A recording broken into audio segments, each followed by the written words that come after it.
Hi guys, welcome back to my channel.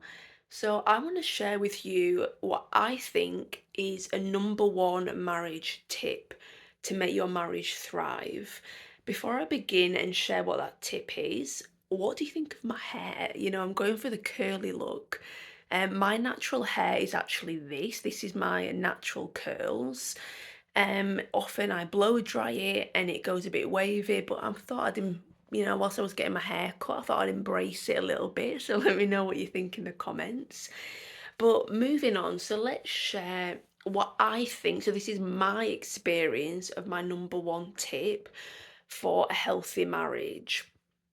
And that is keeping the spark ignited. What do I mean by that?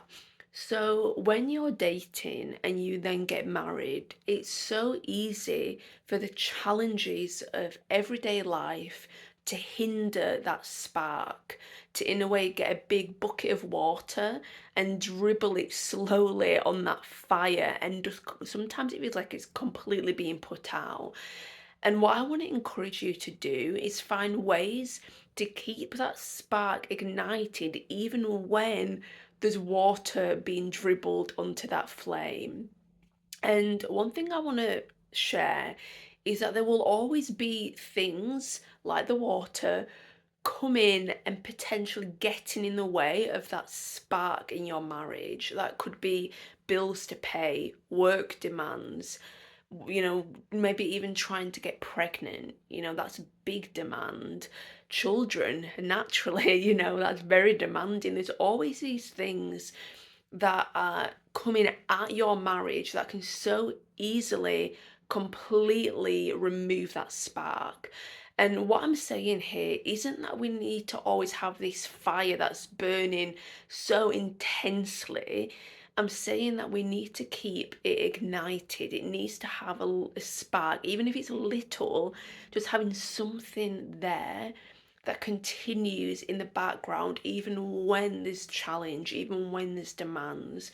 So how do you keep that ignited? How do you get that spark ignited when there's these demands coming at you? Obviously, date nights is an obvious one, so making sure that you regularly go out and have time together, as a married couple. I think as well, just having moments in your life where you remind yourself, sorry, moving the camera, where you remind yourself why you married the person in the first place. There's always going to be issues with the other person that come up in marriage. We're human beings, we make mistakes, and we have certain personality traits that maybe aren't super obvious when we're dating, and then you live with someone, you get married, all of that, and it becomes very apparent. There's these little things that you're like, oh gosh, I didn't know that they did that or that they were like that. That's normal. And so reminding yourself, well, why have I chosen to marry them? It's not because they're perfect. It's not because they do everything right all the time or that they make me happy all the time. It's actually for many other reasons that are still present even when you get married, even when there's demand. Like just a personal example with my husband. He's very ambitious and I find that attractive in him. It's something that I love about him. And no matter what season we've been in, he's always been ambitious. He's always been kind, even when we've had difficult situations, even when I've been honestly a pain in the backside. He's always been a kind man.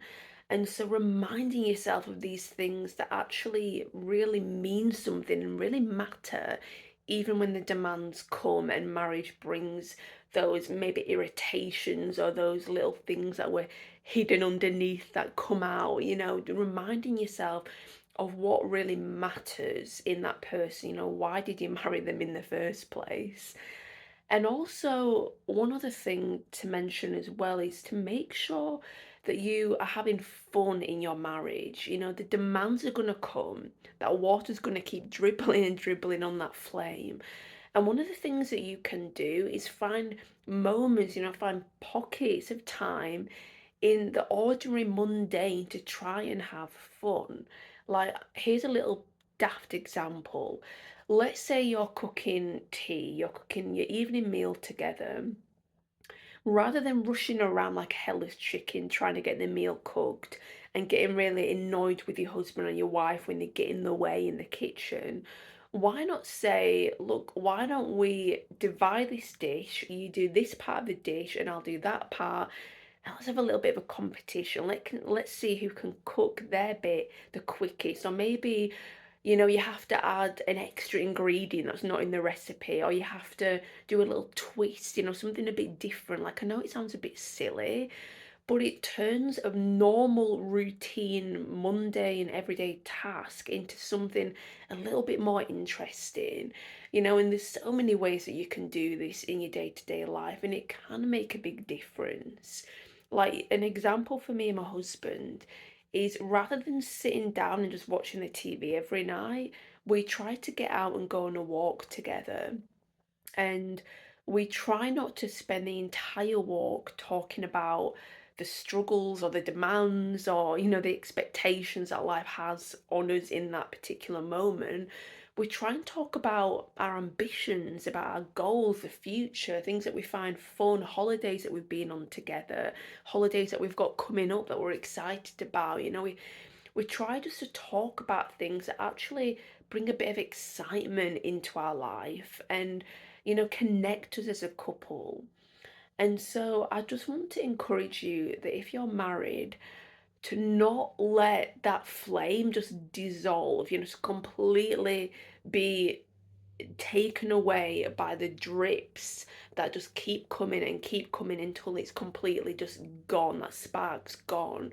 To find ways to keep that spark alive. And honestly, the more that you're married, the harder this is probably going to be because more demand naturally comes. Like, I know for me and my husband, when we have children, it's going to be 10 times, 20 times, 100 times harder than it is now to keep that spark alive. So, if you are newly married, it could be a really good opportunity to get practices in so that when the demands increase, you've actually got something planned, a foundation that's built to last, through those challenges and through those demands that will come.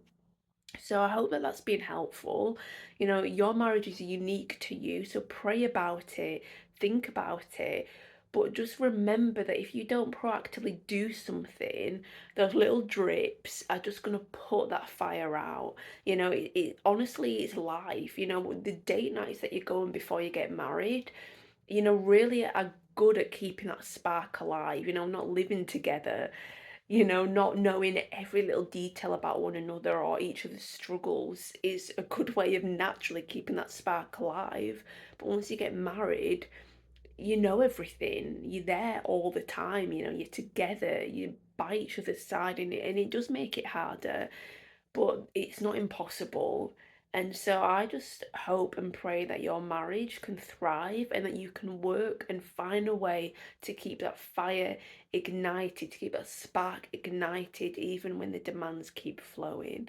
So, yeah, I hope that's been helpful. If you like content on marriage and relationships, then give this video a thumbs up, subscribe if you're not already subscribed, and share with a friend. They may really value this video. So thank you so much for watching. I hope you have an amazing rest of your week. Take care. Bye.